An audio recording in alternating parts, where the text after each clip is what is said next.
नमस्कार। अरे सूरज कौन? नमस्कार जी, कहिए ना क्या काम था? मुझे काजल से बात करनी थी। काजल से? जी क्या बात करनी थी? ये आपका जो ये काम चल रहा है ना, बहुत अच्छा काम है, लेकिन आप इन लड़कियों को यहाँ कब तक रखेगी? जी जब तक इन्हें इनकी मंजिल नहीं मिल जाती तब तक। चलिए मैं आपका ये बोझ भी हल्का कर देता हूँ। मुझे काजल पसंद है।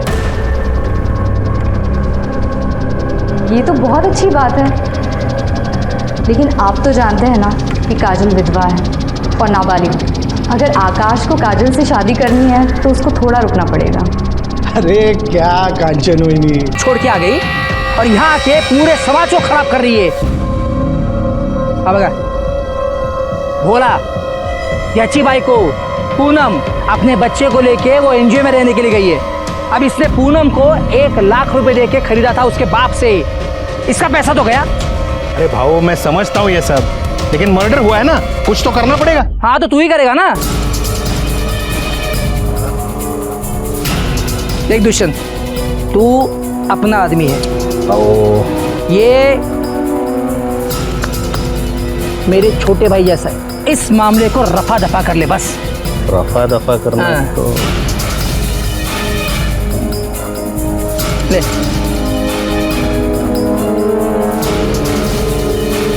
ठीक है, अभी आप कह रहे हो तो कुछ कर लेंगे, लेकिन जाने से पहले बता देता हूँ, आप जितना दबेंगे वो कांचन आपको उतना ही दबाएगी।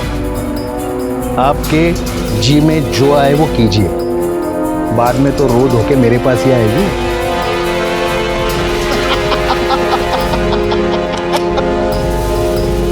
किसी की गिरफ्तारी नहीं हुई थी। किसे गिरफ्तार करे मैडम? गांव वाले तो कह रहे हैं कि सुजाता ने आत्महत्या की। आत्महत्या? क्या बात कर रहे हैं सर? मैंने और मेरी एनजीओ की सारी औरतों ने अपनी आंखों के सामने देखा था कि उन लोगों ने उसे जला दिया और फिर बाद में उसको गोली भी मार दी थी। गोली? हाँ। अरे हमें तो उसकी बॉडी से कोई गोली नहीं मिली। शायद मुझे लगता है आपके एनजीओ के बाहर कहीं गिरी होगी। ढूंढिए, मिले तो हमें भी बताइएगा, केस मजबूत बनेगा। कांचन समझ गई थी कि वहां की पुलिस सरपंच और विनोद से मिली हुई है और इसीलिए उसने डीएम को लेटर लिखा। लेकिन हालात पिस्टल यूज करता है जी, और गोली सीने में लगी थी, इसका मतलब वो शार्प शूटर हो सकता है। लेकिन सर मुझे एक बात समझ नहीं आ रही है। इतना सब कांड हो गया, ये जो पिछली पुलिस थी ये लोग कर क्या रहे थे? चिरके ये मराठी में कहावत है, पी हळद हो गोरी। हाँ, हल्दी का दूध पीने से तुरंत कोई गोरा तो नहीं होगा ना, धीरे धीरे होगा ना। पेशेंस रखा करो जरा। वो कांचन के कॉल डिटेल्स निकालो और वो एनजीओ वाली औरत है उसे मीटिंग फिक्स करवाओ। ठीक है सर।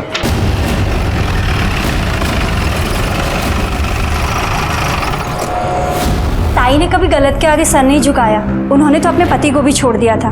ताई ने हमारे लिए बहुत कुछ किया है, हम उनके साथ गलत नहीं कर सकते।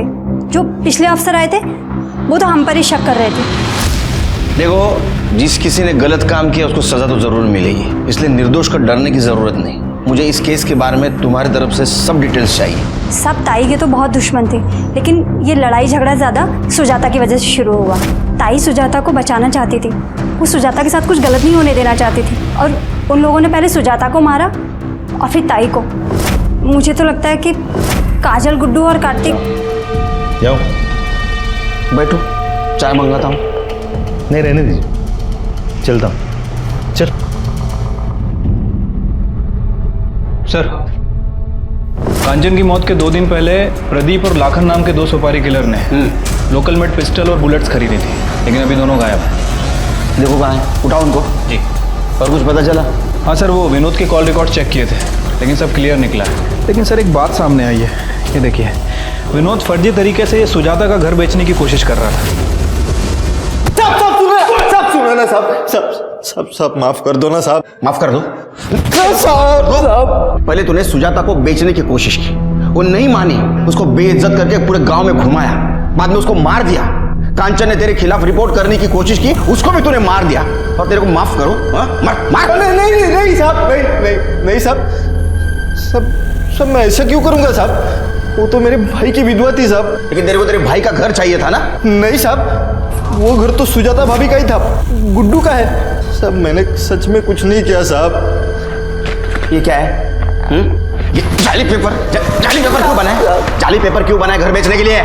सब गलती हो गया साहब, लेकिन सब ना तो मैंने सुजाता भाभी को मारा है और ना ही कांचन ताई को। वो तो मेरे भाई ने 2 लाख रुपया सरपंच जी से उधार लिए थे और मेरे भाई के गुजर जाने के बाद भाभी ने कहा कि मैं थोड़े थोड़े करके लौटा दूंगी, लेकिन सब एनजीओ में काम करके 2 लाख रुपया कैसे लौटाएंगे? तभी सरपंच जी ने मुझे कहा कि तुम अपने भाभी को बेच दो, और उसके लिए ग्राहक भी वही लेके आए थे, गणपत करके नाम है उनका। और साहब तभी वो कांचन ताई बीच में आई और सरपंच जी को बहुत गुस्सा आया, और तभी वो सरपंच ने ही मुझे कहा कि तुम अपने भाभी को नंगा करके गांव में घुमाओ। और तूने उसकी बात मान ली? साहब हाँ, जब मेरा बस चले ना तेरा पूरे कपड़े निकाल के नंगा करके पूरे गांव में जुलूस निकालूंगा तेरा। इसको छोड़ो मत, इसकी ऐसी मरम्मत करो, कपड़े निकाल के करो इसकी मरम्मत। मार इसको। गलती हो गया ना साहब, मारो मतलब साहब। गणपत और सरपंच को बुलाओ। तुम लोगों को शर्म नहीं आती? हाँ, एक बेसहारा औरत को ऐसा बेइज्जत करते हो?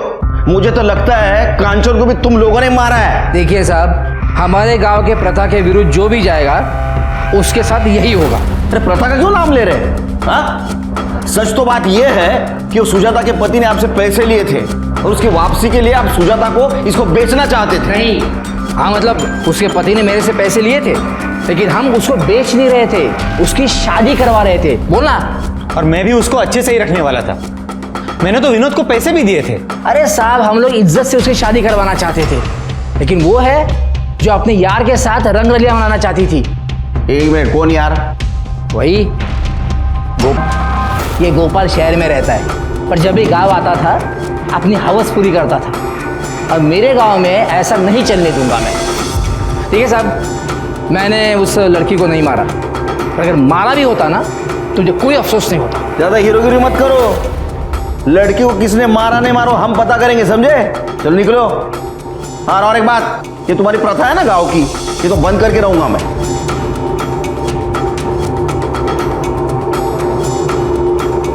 चिरके सर, कांचन के कॉल डिटेल चेक की सर, इसमें कुछ खास तो मिला नहीं, लेकिन सर एक ऐसा नंबर मिला है जिससे कांचन को अक्सर कॉल आया करते थे, और उस दिन भी कॉल आया था जिस दिन उसकी मौत हुई। किसी मनोहर के नाम रजिस्टर्ड है। वैसे सर मैंने कार्तिक और काजल इन दोनों के फोन को भी ट्रेस करने की कोशिश की है। कार्तिक का फोन स्विच ऑफ है, लेकिन काजल का phone bar bar on off हो रहा है। मैं आपको लोकेशन दिखाता हूँ सर।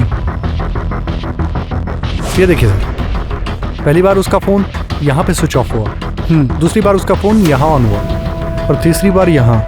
इस रूट को फॉलो कर रहे हैं। अहमदनगर।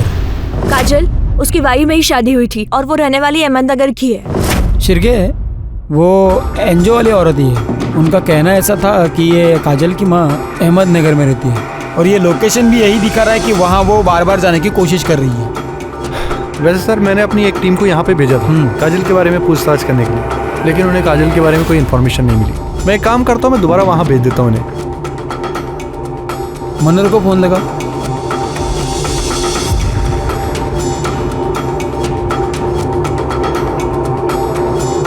उसका फोन बंद है सर। पता करो कहाँ है वो। ठीक है सर। हेलो, क्या? 4 चम्मच शक्कर की चाय, दिमाग की बत्ती जलाए।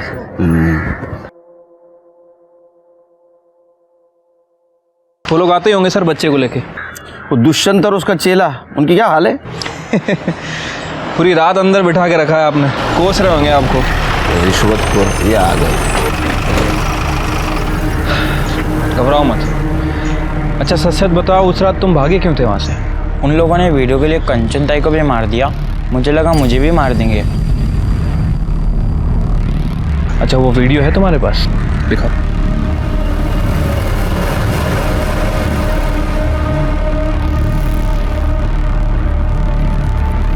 इस मामले को रफा दफा कर ले बस। मिलना था ना, चलो बुलाया। तो तुम कांचन को मरवाना चाहते? नहीं, मैंने तो ऐसे ही कहा था। अरे ऐसे ही कुछ नहीं होता, समझे? तुमने लोगों को उकसाया उसको मारने के लिए, और इसीलिए कांचन ने तुम्हारे खिलाफ कंप्लेंट की। तुम्हें भी डर था कि कांचन ने वीडियो वायरल ना कर दे, तुम्हारी नौकरी जाएगी, तुम्हें सजा भी होगी, इसलिए तुमने उसको मार दिया। अरे मैंने ऐसा कुछ नहीं किया था। चिरके, तुमने कभी पुलिस वालों का इंट्रोगेशन किया है? अभी तक तो नहीं सर। तो प्रैक्टिस कर लो। अरे सर, अरे सर, अरे नहीं तुम ऐसा नहीं कर सकते। मैं कुछ भी कर सकता हूँ, तेरे वीडियो भी वायरल कर सकता हूँ। चिरके चलो चलो चलो। सर ये दोनों बहुत मोटी चमड़ी के हैं, कुछ बोल नहीं रहे। चमारी। सर ये सारे सस्पेक्ट की डिटेल्स है। सर ये मनोहर के कॉल रिकॉर्ड्स तो क्लियर ही लग रहे हैं, लेकिन सर जिस दिन वो लड़की का मर्डर हुआ इसकी लोकेशन गांव की है। सर ये विनोद के कॉल रिकॉर्ड्स में सर कुछ लोग ऐसे हैं जो काजल के रूट को फॉलो कर रहे हैं। ये मनोहर का एड्रेस निकालो। ठीक है सर। सब मैंने कुछ नहीं किया साहब। अरे मैं बताता हूँ तूने क्या किया। तू तेरे भाई का घर हड़प करने की कोशिश कर रहा था, तो ऐसा कर नहीं सका, इसलिए तूने सुजाता को मार दिया, लेकिन उसका बेटा बच गया। अब कांचन को क्यों मारा तूने? क्योंकि कांचन कातिल को पहचान सकती थी, इसलिए तू गुड्डू को भी मारना चाहता था, लेकिन काजल उसको लेके भाग गई। साहब कसम से मैंने ऐसा कुछ नहीं किया साहब। तो फिर तेरे लोग काजल का पीछा क्यों कर रहे थे? वो तो साहब मुझे मेरे आदमी का फ़ोन आया था कि उसने काजल को एक बच्चे को ले जाते हुए देखा। तब मैंने उसे कहा कि तुम उसका पीछा कर लो, ताकि बच्चे को मार सके। नहीं साहब। ए घेऊन जा पर पहले। साहब सुनो ना। ए चल साहब, सच में मैंने कुछ नहीं। ए चल साहब, मैंने कुछ नहीं किया सर। साहब मैं सच बोल रहा हूँ साहब। सिरगे इसके आदमी को ट्रेस करो। ठीक है सर मनोहर का एड्रेस मिल गया मारना ना तेरा। और फिर मैं चला गया। तुम्हारा मोबाइल बंद क्यों था? जब उसने मुझे धक्का दिया था तो मेरा मोबाइल गिर के टूट गया था सर। बहुत अच्छी कहानी। इस कहानी के ऊपर तो एक फिल्म होनी चाहिए। मेरा टूटा हुआ फोन। अरे इनको हीरो लेते क्यों? सर मैं कहानी नहीं सुना रहा हूँ, मैं सच कह रहा हूँ। एक छोटी सी गलतफहमी की वजह से वो परिवार और नौकरी सब छोड़कर चली आई थी। यहाँ पर था ही क्या, उसके माँ का घर, और माँ के गुजरने के बाद उसने माँ के घर में ही अपना NGO शुरू कर दिया था। सर मैं उसे बहुत प्यार करता था और मैं अपने रिश्ते को एक और मौका देना चाहता था। तुम्हारे कहानी में इमोशंस है, ड्रामा है, लेकिन सस्पेंस भी है। कांचन का कत्ल होने के ठीक पहले तुम उससे मिलने गए थे, है ना? जब तक अब एक केस सॉल्व नहीं होता तब तक तुम हमारे मेहमान बन के रहना। तुमसे फार पाहुणचार होना रहते। ये है ना, ये एक्सपर्ट एकदम। मैं सच कह रहा हूँ, चाहिए तो उस लड़की से पूछ लीजिए। वो लड़की भी गायब है। तू क्या कर रखी है?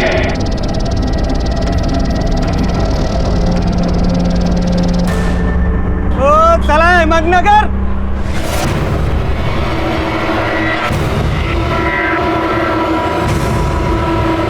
चला ticket ticket ticket ticket. Sir सुपारी किलर प्रदीप और लाखान को बाजार के एक बार में देखा गया है। चल बता, सुजाता को किसने मारा? सुजाता को किसने मारा? अम्मा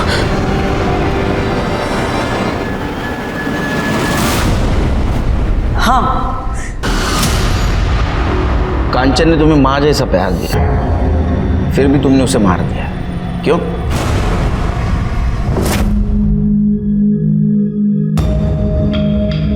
अरे तो फिर से आ गया। क्या करूं, तू अच्छी इतनी लगती है मुझे। अच्छी तो मैं तेरे बाबा को भी लगती हूँ। तो कर लेना शादी बाबा से, वैसे भी रहेगी तो मेरे साथ भी। तू यहाँ क्या कर रहा है? क्या पट्टी पढ़ा रहा है इसे? दूर रहे हैं। चल निकल निकल यहाँ से, निकल। मैंने मना किया था ना तुझे, आकाश से बात मत कर। फिर मुझे शादी करनी है उनसे, और आकाश ने मुझसे कहा है कि अगर मैंने उसके पापा सुरेश से शादी कर लिया तो मैं उसके साथ भी रह पाऊंगी। और आकाश भी मुझसे बहुत प्यार करता है। और जब शादी करनी है तो उसको थोड़ा रुकना पड़ेगा। अरे क्या कांचन हुई, आप भी कमाल कर रही हो। अरे मैं आकाश की नहीं अपनी बात कर रहा हूँ। मैं खुद शादी करना चाहता हूँ। निकल यहाँ से, निकल। मेरी एनजीओ में काम करने वाली औरतें बिकाऊ नहीं है। निकल यहाँ से। ये काजल की आई बनने की कोशिश मत करना। सरकारी तौर पर मैं काजल की आई हूँ, गार्डियन हूँ उसकी।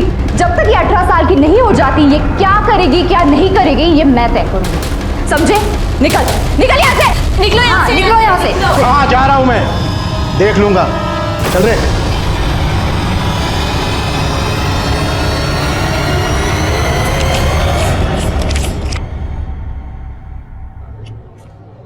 ये क्या?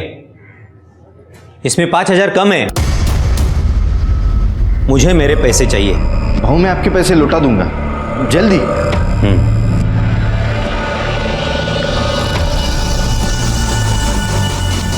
और वो सुजाता बहनी को तो मैं देख ही। ये औरत क्या करती है?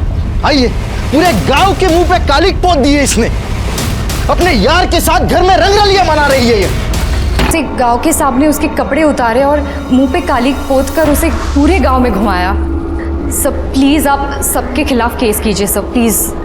नहीं नहीं, ये लोग प्रथा और रीति रिवाज के नाम पर पता नहीं क्या क्या करते हैं। लेकिन आप परेशान मत होइए, हम सबके खिलाफ कार्रवाई करेंगे। सिर के आसपास पता करो कोई पिस्टल यूज करता है क्या। जी। और गोली सीने में लगी थी, इसका मतलब वो शार्प शूटर हो सकता है। लेकिन सर मुझे एक बात समझ नहीं आ रही है, इतना सब कांड हो गया, ये जो पिछली पुलिस थी ये लोग कर क्या रहे थे? सिर के मराठी में कहावत है, पी हड़द हो गोरी। हाँ, हल्दी का दूध पीने से तुरंत कोई गोरा तो नहीं होगा ना, धीरे धीरे होगा ना। पेशेंस रखा करो जरा। वो कांचन के कॉल डिटेल्स निकालो और वो एनजीओ वाली औरत है उनसे मीटिंग फिक्स करवाओ। ठीक है सर। जाता है वो भी क्या यही बोलती है, come and rape me.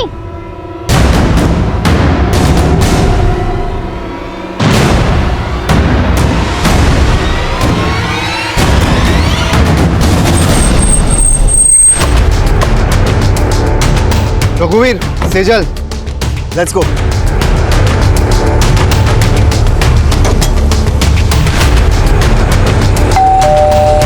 Mummy कहाँ चलेगी? मुझे ही जाना पड़ेगा।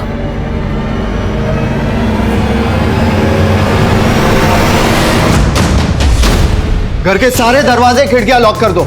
अरे सर कौन है आप जो मेरे घर में घुसे चले आ रहे हैं? अरे ये सब ऋषि चोपड़ा, आईटी डिपार्टमेंट। आपके घर का सर्च वारंट। जिस बात का सर्च वारंट? इनकम से ज्यादा संपत्ति।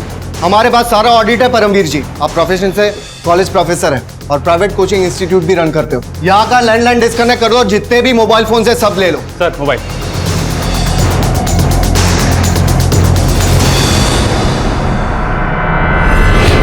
सर आइए बैठ के बात कर लेते हैं, यही मामले को निपटा लेते हैं। जैसा आप कहोगे हम वैसे ही करेंगे। प्लीज हम प्लीज बैठ के। मुझे रिश्वत देने की कोशिश कर रहे हैं आप? रघुवीर सर, सर मैं तो नोट करो। सर मैं तो वैसे ही बोल रहा था। चुपचाप से बैठिए वहां पर। ये लो, कस्टडी में लो।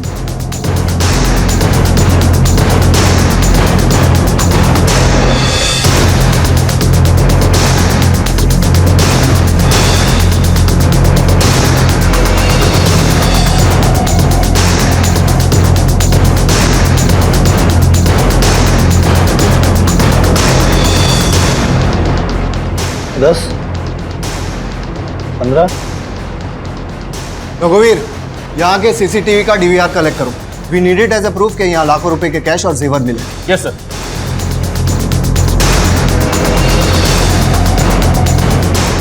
सर यहाँ पे साइन कीजिए प्लीज। सर प्लीज साइन कीजिए। कल सुबह 10 बजे आप मेरे ऑफिस पर रिपोर्ट करेंगे और भागने की कोशिश मत करना, आप पर नजर रखी जा रही है। All of you come.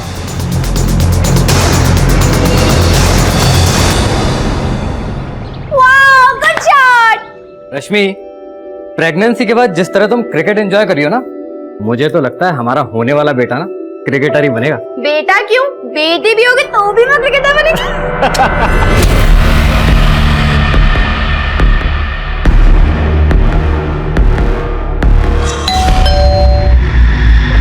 मैं बोल, कल्पेश ठाकुर के ऑफिस में बात करो और आस पड़ोस में पता करो, शायद किसी ने कुछ देखा हो।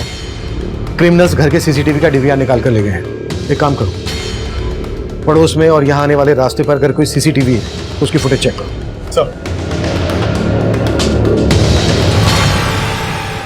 यार 2020 मैच तो मिस कर दिया, पर यहाँ भी कुछ कम चौके छक्के नहीं लग रहे हैं। क्या बात है यार, दबा के कमेंट्स आ रहे हैं। क्या लिखा है? This aunty is sick. Leela aunty की ना लग चुकी है बिल्कुल सीरियसली यार, जोश जोश में वीडियो तो वायरल कर दिया, पर देखना अम्मी गुस्सा करेगी।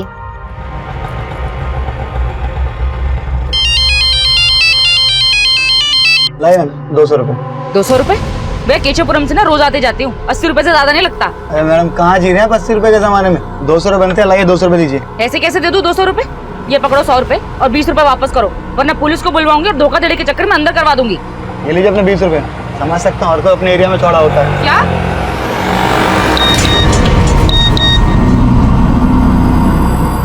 जब 2 साल की बच्ची का रेप होता है तब वो भी क्या यही बोलती है, कम एंड रेप मी? 80 साल की यहीं आके मिल लूं। मुझे जो कहना था ना, मैं पहले भी कह चुकी हूँ। तुम्हें मेरा घर खाली करना होगा। 1 हफ्ते का टाइम दे रहा हूँ तुम्हें मैं, नहीं तो अच्छा नहीं होगा।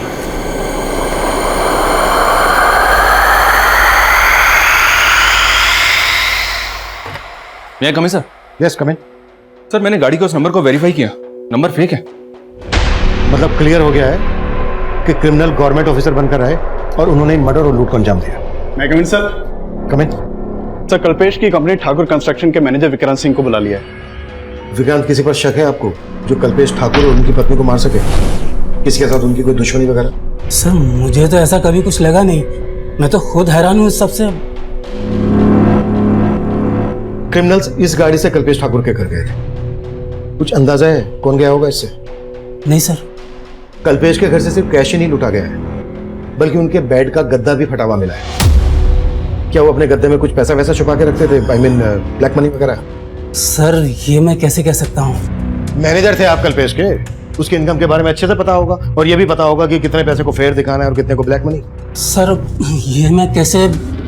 अगर कुछ भी छुपाया ना हमसे तो बाद में भारी पड़ सकता है।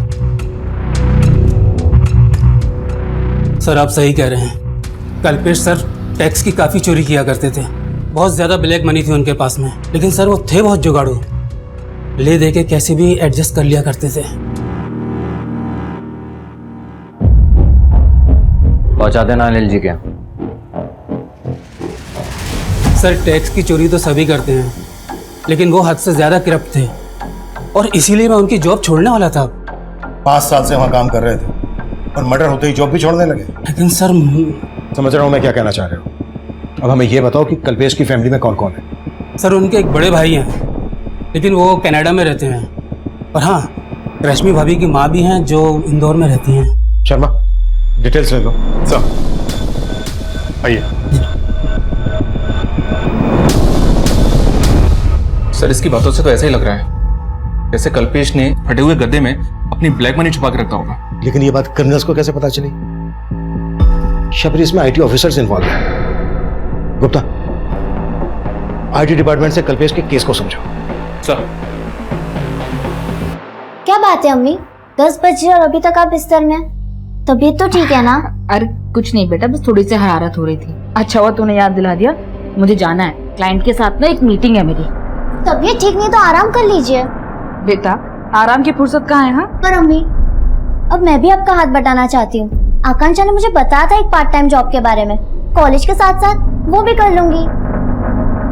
नहीं बेटा, इस सब की कोई जरूरत नहीं है, तू बस अपनी पढ़ाई हमारी हमेशा नजर रहती थी, टैक्स चोरी के अलावा कुछ और सोचता ही नहीं था। वो हमारी रडार पर बहुत दिनों से था, और हमने उसके यहाँ रेड भी प्लान किया था अगले हफ्ते। अगले हफ्ते? हाँ। अगर आपने अगले हफ्ते रेड प्लान की थी, बेडरूम का गद्दा भी फटा हुआ था। मैं इनके बारे में कुछ नहीं जानता, लेकिन हमें पता चला है कि कल्पेश सिर्फ टैक्स चोरी नहीं करता था बल्कि रिश्वत भी देता था। कहीं ऐसा तो नहीं इस इल्लीगल लेनदेन की वजह से डिपार्टमेंट में कोई झगड़ा? आप कहना क्या चाहते हैं ऑफिसर?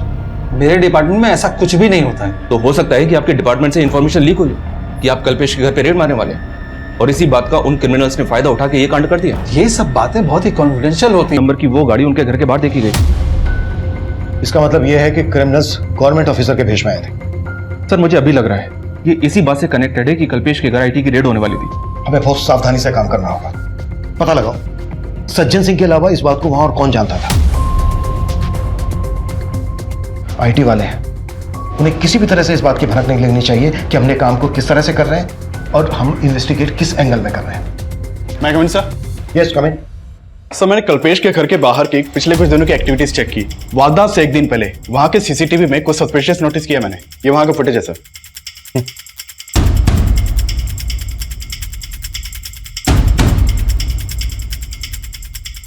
और जब मैंने कल्पेश की मेड से इस आदमी के बारे में पूछा तो वो बोली, सब मुझे पता नहीं ये कौन है, लेकिन ये आदमी आपको देख के वापस जाने लगा।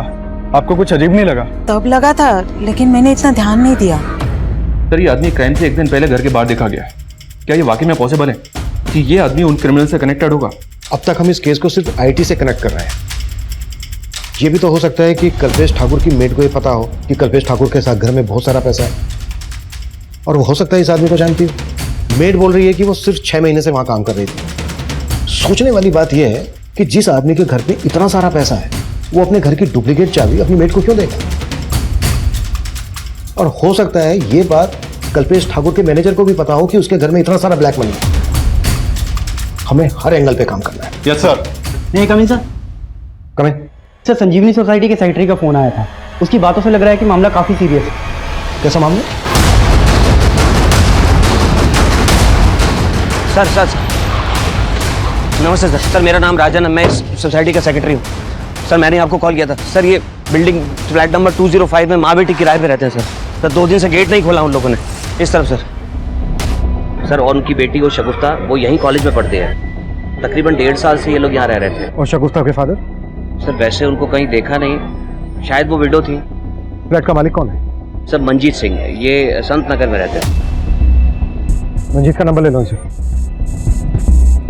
और किस किस का आना जाना था यहाँ? सर, शगुफ्ता की 2 फ्रेंड्स हैं, आकांक्षा और राधिका। ज्यादातर वो ही यहाँ आती जाती रहती है। पिछले 2 दिन में किसी को देखा था आते जाते?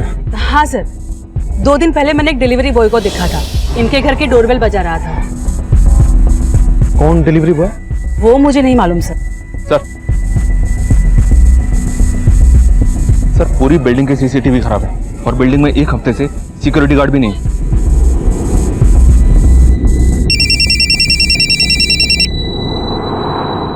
हेलो, मंजीत सिंह? जी हाँ, आप कौन?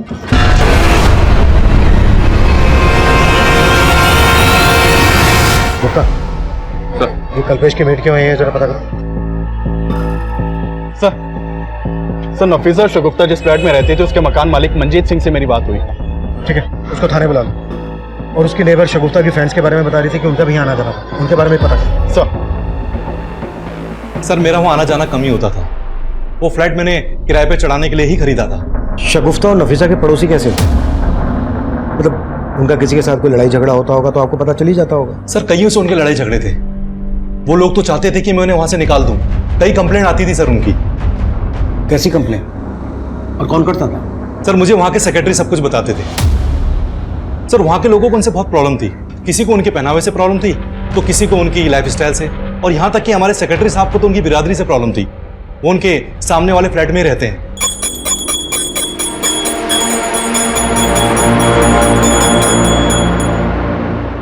ये लोग कैसे हैं और खाते हैं? जानू बना रखी जगह। अगर ये मांस मच्छी खानी है ना तो अपने घर में खाओ। ये कचरा गंदगी यहाँ नहीं चलेगा। 1 मिनट अंकल। क्या 1 मिनट? एक तो इतना साउंड बढ़ा रखा है कि पूरी सोसाइटी बहरी हो जाए। सॉरी अंकल, मैंने ईयररिंग नहीं लगा रखा था। What sorry? ये तमाशा बंद करो मुझे। ये कचरा कौन उठाएगा, तुम या तुम्हारी माँ? तमीज से बात कीजिए अंकल। अब तमीज तो तुम्हें मैं सिखाऊंगा तुम्हारे अंदाज में। करता हूँ तुम्हारे लैंडलॉर्ड को फोन और निकलवाता हूँ तुम माँ बेटी को यहाँ से बाहर। तू देख। हाँ राजन भैया। मंजीत भाई, हमारी बिरादरी वाले होकर आपने ये किसको किराए पे घर दे दिया अपना? आप इनको बाहर निकालो अभी के अभी। हमारी बिरादरी वाले किराएदार नहीं मिल रहे आपको क्या? सर, ये आए दिन की टेंशन थी, पर मैं उन्हें ऐसे कैसे निकाल सकता था? सर, मैं तो इन सब बातों को मानता भी नहीं हूँ। साहब, मैं उस बिल्डिंग में और आसपास के बिल्डिंग में कई फ्लैट्स में काम करती हूँ। शगुफ्ता और नफीसा के यहाँ भी काम करती हो? नहीं साहब, मैं उनको जानती तक नहीं। तो उनकी बिल्डिंग में किसके यहाँ काम करती हो? मैं लीना मैडम के यहाँ काम करती हूँ, जो 3रे माले पे रहती है। और ये तो तुम्हें पता ही होगा ना कि तुम्हारे कल्पेश सेठ के घर में कितना पैसा था। कहीं इस बारे में उन क्रिमिनल्स को तुमने तो नहीं बताया था? नहीं साहब, मैं पहले ही बता चुकी है। आप मुझ पे बेकार में शक कर रहे हैं। सर, मैंने संजीवनी बिल्डिंग के पास वाली बिल्डिंग के सीसीटीवी फुटेज भी चेक किए, लेकिन भारत सरकार के टैग वाली ऐसी कोई भी गाड़ी नहीं दिखाई दी जैसी कल्पेश के घर के बाहर देखी गई थी। और शगुफ्ता की माँ नफीसा भी एक मामूली लॉयर थी, किराए के फ्लैट में रहती थी, उसकी ज्यादा इनकम भी नहीं थी। सर, माना दोनों केस सेम एरिया के हैं। डिपार्टमेंट से कोई इन्फॉर्मेशन? तो हमारे इन्फॉर्मर वहां भी लगे हुए हैं।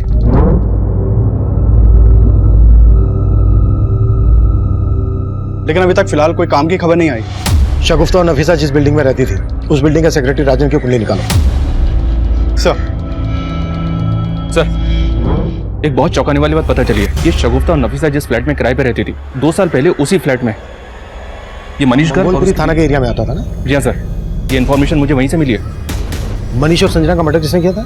सर ये केस किसी नतीजे तक नहीं पहुंचा था, काफी टाइम तक बैकलॉग में था, लेकिन मर्डर के 6 महीने के बाद मनीष के भाई ने वो फ्लैट मंजीत को बेच दिया था। और सर 2 साल पहले उस बिल्डिंग का सेक्रेटरी ये राजन भार्गव ही था।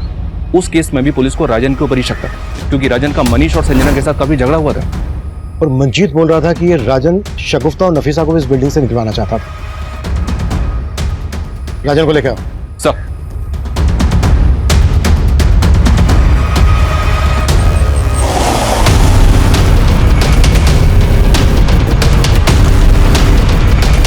तो तू चाहता ही नहीं था कि कोई तेरे पड़ोस में रहे। शगुफ्ता और उसकी माँ की बिरादरी से प्रॉब्लम थी तुझे, पर मनीष और उसकी पत्नी संजना को क्यों मारा? सर मैंने कुछ भी नहीं किया सर, और उस केस से तो मुझे पहली बार ही किया जा चुका है। लेकिन हम पूरी तरह से अच्छे से तेरी आरती उतारेंगे। क्या क्या कांड किया तूने? सर मैंने कुछ नहीं किया सर, मैं सच बोल रहा हूँ। सब कुछ बहुत ही प्लानिंग के साथ किया तूने। पहले सिक्योरिटी गार्ड को निकाला, जानबूझकर बिल्डिंग के सीसीटीवी ठीक नहीं करवाए ताकि ये कांड कर सके, है ना? आप गलत सोच रहे सर। सर सीसीटीवी फंड की वजह से नहीं हो पाया। आप चाहे तो सोसाइटी का अकाउंट चेक कर सकते हैं। ये सब गणित तो इसलिए जोड़ रहा था ताकि बाद में सफाई में पेश कर सके। नहीं सर, आप गलत शक कर रहे हैं मुझ पर। सर आप लीना और उसके पति को देखिए सर, मुझसे ज्यादा प्रॉब्लम तो उन दोनों को थी। और उस दिन सर आपसे वो कह रही थी कि उसने डिलीवरी बॉय को देखा। सर मैं पड़ोस में रहता हूँ, मैंने नहीं देखा, उसने देख लिया।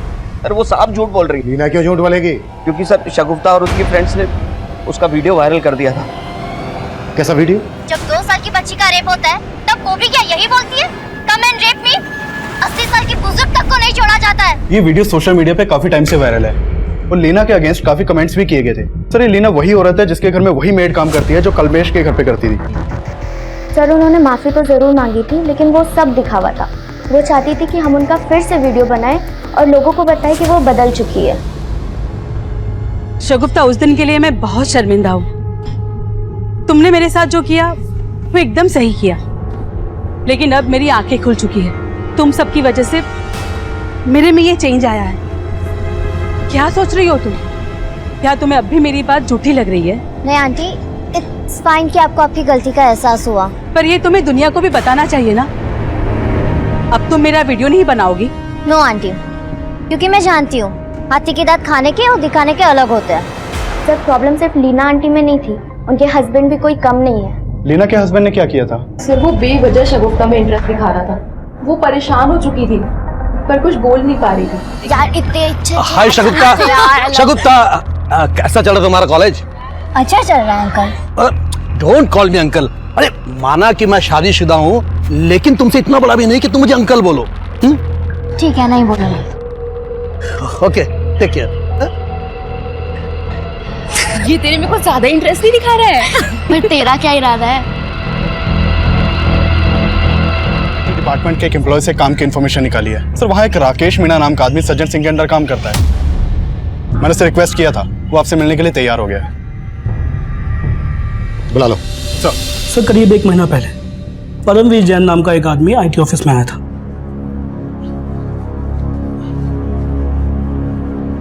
एक्सक्यूज मी सर, सर ऋषि चोपड़ा जी से मिलना था। 10 बजे का टाइम दिया था मिलने के लिए। Rishi Chopra? Rishi Chopra, IT department. Excuse sir, क्या हुआ? सर वो IT इंस्पेक्टर ऋषि चोपड़ा जी ने सम्मन दिया था और कहा था कि कल 10 बजे ऑफिस में आकर मिले। ऋषि चोपड़ा? जी सर। मगर इस नाम का कोई ऑफिसर यहाँ काम नहीं, मगर इन नामों के कोई ऑफिसर हमारे यहाँ काम नहीं करते। क्या? सॉरी सर, मुझे लगता है कि मुझे कुछ गलतफहमी हो गई है, मैं चलता हूँ। रुको 1 मिनट, तुम्हें सम्मन मिला था, इसका मतलब कल तुम्हारे यहाँ रेड हुई थी? नहीं सर, हमारे घर कोई रेड नहीं हुई सर। नाम क्या है तुम्हारा, कहाँ रहते हो? सर मैंने बोला ना कि मुझे गलतफहमी हुई है, बस मैं चलता हूँ। मेरी बात सुनो सर, सुनो। फिर वो वहां से चंपत हो गया। मुझे शक हुआ तो मैंने ये बात सज्जन सर से की। फिर हमने ऑफिस का CCTV चेक किया और उसकी प्रोफाइल निकाली। तब हमें ये मालूम हुआ ये वही परमवीर जैन है जिसके यहाँ हम लोग रेड मारने वाले थे। फिर आप लोगों ने क्या एक्शन लिया? सर हमारी टीम ने उसके घर पे रेड डाली, मगर वहां हमें कुछ मिला ही नहीं। लेकिन तब भी हमें एक बात समझ में नहीं आई कि ये ऋषि चोपड़ा, अतुल शर्मा और रघुवीर सिंह और सेजल गुप्ता की बात कर रहा था। आप हमें परमवीर जैन का नंबर और एड्रेस दे सकते हैं? Sure sir. Thank you. मैं कम इन सर? यस कम इन। सर मैंने नफीसा और शगुफ्ता के कॉल रिकॉर्ड चेक किए। शगुफ्ता को आखिरी कॉल एक विल कोरियर कंपनी की तरफ से आया था। दरअसल शगुफ्ता ने अपने लिए एयर एड ऑर्डर किया हुआ था और ये डिलीवरी उसी दिन होने वाली थी जिस दिन उन दोनों का मर्डर हुआ था। सर मैंने डिलीवरी बॉय को यहाँ बुलवा लिया है। गुड। और सर नफीसा के कॉल रिकॉर्ड से सामने आया कि नफीसा के अपने मकान मालिक मंजीत सिंह के साथ। अच्छा, अगर नहीं जानते तो फिर इन लोगों ने तुम्हें 17 मार्च को आईटी डिपार्टमेंट में आने का समन क्यों दिया था? सर लगता है आपको कोई गलतफहमी हुई है। परमवीर, हम एक मर्डर केस इन्वेस्टिगेट कर रहे हैं। अगर कुछ भी जानते हो तो बता दो हमें, नहीं तो बुरे फंस सकते हो तुम, समझे? सर दरअसल वो 16 मार्च को हमारे घर आए थे और कह रहे थे कि वो आईटी डिपार्टमेंट से हैं। और फिर उन लोगों ने यहाँ रेड की? हाँ सर, और अगले दिन जब मैं आईटी डिपार्टमेंट गया तो पता चला कि उन लोगों का इस डिपार्टमेंट से कोई लेना देना ही नहीं है। सर वो लोग बेवकूफ बनाकर हमारे घर से सब सामान लूट कर ले गए और यहाँ तक कि सीसीटीवी कैमरे के डीआरएस भी निकाल कर ले गए। और तुमने पुलिस को इन्फॉर्म तक नहीं किया, इसलिए ना क्योंकि तुम जानते थे कि वो लोग तुम्हारी ब्लैक मनी लूट कर ले गए? जी सर, लेकिन सर उसके बाद मैंने कसम खाई कि कभी भी टैक्सी चोरी नहीं करूंगा। वो चारों दिखते कैसे थे? सर 4 नहीं, वो 5 थे। 5? जी सर, एक बार गाड़ी के पास खड़ा था। गाड़ी पे क्या लगा था? आरएसआर का? जी सर। उन सबके स्केच बनवा सकते हो तुम? सर बात तो बहुत पुरानी है लेकिन उनके चेहरे नहीं भूल सकता मैं। हाँ सर, उस दिन मैं वहाँ सगुप्ता जैदी के यहाँ एक पार्सल डिलीवर करने गया था। सर मैं काफी देर तक डोर बेल बजाता रहा लेकिन किसी ने दरवाजा खोला नहीं सर। तुम वहाँ 28 अप्रैल को गए थे, टाइम याद है तुम्हें? साहब करीब सुबह के 11 बजे।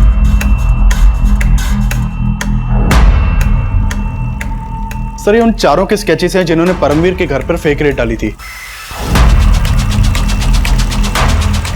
और पूरे चांसेस हैं कि ये वही लोग हैं जिन्होंने कल्पेश के घर पर भी फेक रेड डाली थी। अगर ये एक ही है तो एक बात समझ में नहीं आ रही है कि इन्होंने इस तरह से परमवीर के घर पर रेड डाली कि उसने बिलीव कर लिया कि ये सब आईटी ऑफिसर्स ही हैं। इन्होंने सब कुछ इतनी सफाई से किया तो फिर कल्पेश लोगों को दिखाओ और पता करो कि क्या इनको कल्पेश के घर के बाहर देखा गया था, और जिस डिलीवरी बॉय को कल्पेश के घर के बाहर देखा गया था ये भी पता करो कि उस डिलीवरी बॉय को परमवीर के घर के बाहर भी देखा गया था क्या?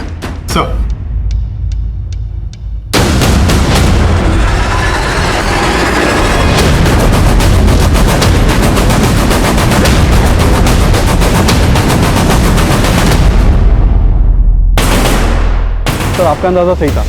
परमवीर के घर जिस दिन फेक रेड हुई उसके एक दिन पहले ये आदमी परमवीर के घर नजर आया था और इस बार ये आदमी पोस्टमैन के कपड़ों में है। हाँ सर, लेकिन परमवीर का कहना है कि उसे ध्यान नहीं कि उसने इस आदमी को देखा था या नहीं, लेकिन कल्पेश की मेड ने आइडेंटिफाई किया है कि उसने इसी डिलीवरी बॉय को कल्पेश और रश्मि के मर्डर के एक दिन पहले उनके घर के बाहर देखा था। मतलब ये आदमी अपने गैंग के लिए रेड से पहले रेकी करता था। बाकी के उन 5 के बारे में कुछ पता चला?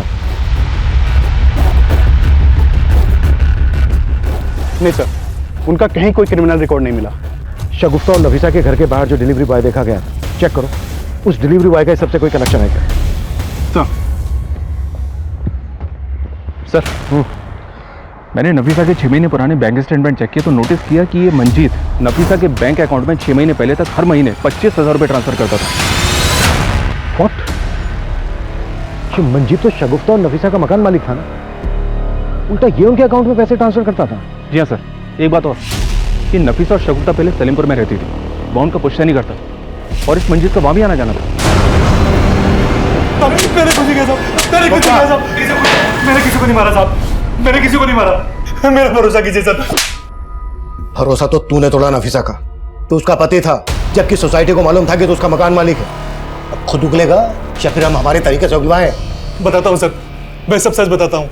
नफीसा का पहला पति गुजर गया था और शगुफ्ता उसके पहले पति की ही बेटी थी। मैं पहली बार एक प्रॉपर्टी के केस के सिलसिले में उससे मिला था, तब सर मैं उसका क्लाइंट था, उसकी वजह से मैं वो केस जीत गया और सर फिर हमारी अच्छी दोस्ती हो गई।